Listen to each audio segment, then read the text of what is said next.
తెలంగాణ బొగ్గుగని కార్మిక సంఘం గౌరవ అధ్యక్ష పదవి నుంచి కవితను తొలగించడం దేనికి సంకేతం? పదవిని తొలగించి పార్టీ అధిష్టానం పొమ్మనలేక పొగబెట్టిందా? తాజాగా ఎమ్మెల్సీ కవిత రాసిన బహిరంగ లేఖతో కేసీఆర్ ఇంటిపోరు రచ్చకెక్కిందా? ఎమ్మెల్సీ కవితకు బీఆర్ఎస్ పార్టీతో తెగదెంపులేనా?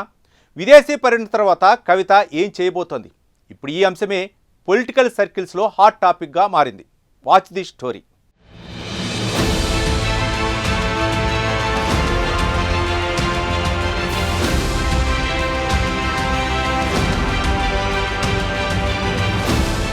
తెలంగాణ రాజకీయాల్లో ఇప్పుడు బీఆర్ఎస్ పార్టీ హాట్ టాపిక్. తాజాగా తెలంగాణ జాగృతి అధ్యక్షురాలు ఎమ్మెల్సీ కవిత సింగరేణి కార్మికులను ఉద్దేశించి రాసిన బహిరంగ లేఖ చర్చనీయాంశంగా మారింది.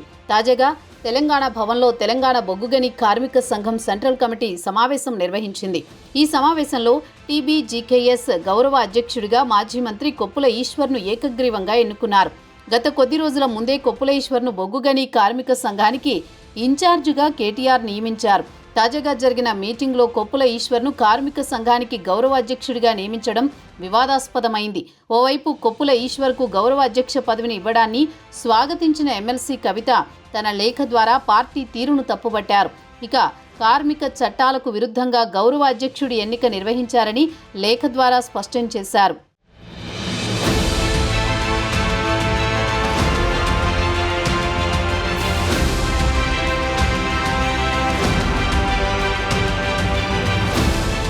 తెలంగాణ ఉద్యమ సమయంలో ఎమ్మెల్సీ కవిత తెలంగాణ జాగృతి సంస్థను స్థాపించి అనేక కార్యక్రమాలు నిర్వహించారు. సింగరేణి బొగ్గుగని కార్మిక సంఘాన్ని ఉద్యమంలోకి తీసుకురావడంలో కవిత పాత్ర ఉంది. ఈ నేపథ్యంలో కవితను తెలంగాణ బొగ్గుగని కార్మిక సంఘానికి గౌరవ అధ్యక్షురాలుగా 2015లో కేసీఆర్ నియమించారు. ఆ సంఘానికి గౌరవ అధ్యక్షురాలుగా సింగరేణి సమస్యలపై అప్పటి బీఆర్ఎస్ ప్రభుత్వంతో మాట్లాడి సమస్యల పరిష్కారానికి కవిత కృషి చేశారు. అలాంటిది ఇప్పుడు కవితను ఆ పదవి నుంచి తొలగించడాన్ని జాగృతి నేతలు తప్పుపడుతున్నారు. ఇక ఇదే అంశంపై కవిత లేఖ రాయడం సంచలనంగా మారింది.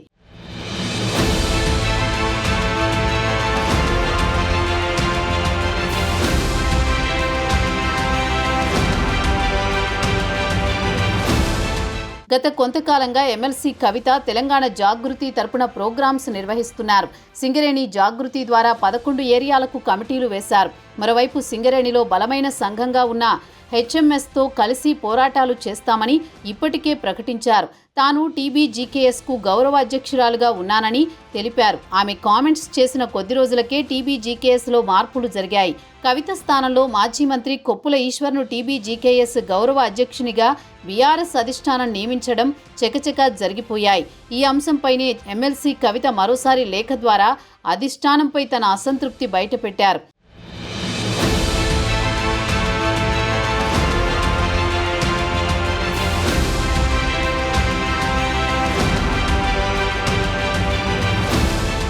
సింగరేణి కార్మికులకు తాను రాసిన లేఖ ద్వారా మరోసారి బీఆర్ఎస్ పార్టీలో జరుగుతున్న పరిణామాలను ఎమ్మెల్సీ కవిత వివరించడం హాట్ టాపిక్ అయింది.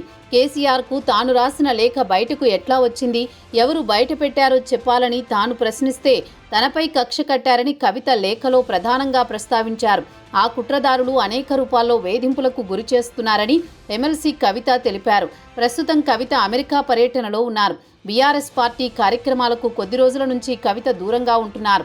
అయినా తన తండ్రి బీఆర్ఎస్ అధినేత కేసీఆర్ను ఉద్దేశించి ఎన్నడూ చిన్న విమర్శ కూడా చేయలేదు.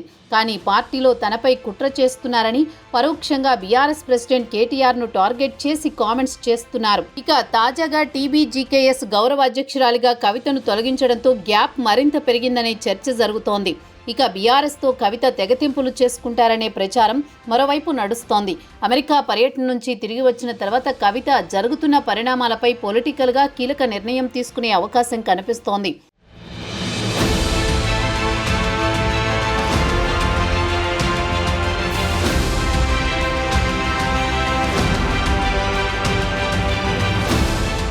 మొత్తానికి కేసీఆర్ ఇంటిపోరు రచ్చకెక్కింది. ఇది ఇప్పుడు ఎలాంటి పరిణామాలకు దారితీస్తుందని చర్చ గులాబీ పార్టీలో నడుస్తోంది. మరి ఎమ్మెల్సీ కవిత అమెరికా నుంచి వచ్చిన తర్వాత గతంలో మాదిరిగా రియాక్ట్ అవుతారా, లేక రాజకీయంగా ఎలాంటి నిర్ణయం తీసుకుంటారో వేచి చూడాలి.